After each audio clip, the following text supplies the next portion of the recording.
এবার তোলাবাজদের হামলার শিকার সিরিয়ালের চেনামুখ অনুমিতা দত্ত ও তার মা। অভিনেত্রীর অভিযোগ, তোলা দিতে না চাওয়ায় মারধর করা হলো। মারধর খেয়ে থানায় গেলে পুলিশ সাহায্য করা দূরে থাক, অভিযোগ পর্যন্ত নেয়নি।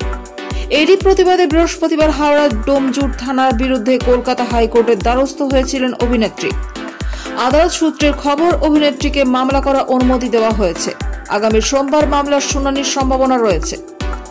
পঞ্চপাণ্ডব, সাথী সহ বেশ কিছু সিরিয়ালে চেনামুখ অনুমিতা দত্ত।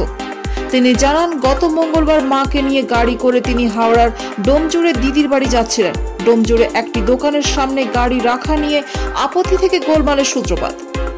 অনুমিতার অভিযোগ, ওই এলাকার নো পার্কিং জোন নয়, দোকানও ভিড় ছিল না। তবে কিছুক্ষণের জন্য গাড়ি রাখা নিয়ে গোলমাল শুরু হয়। এরই মাঝে কয়েকজন লোক এসে পার্কিং এর টাকা চায়। আপত্তি জানালে হামলা চালায়। মাকে চুলের মুঠি ধরে টানতে টানতে রাস্তায় নিয়ে গিয়ে ফেলে। আমাকেও মারধর করে। আদালতে অনুমিতা জানিয়েছেন, মারধরে জখম হয়। থানার অভিযোগ জানাতে গেলে পুলিশ অভিযোগ নিতে অস্বীকার করে।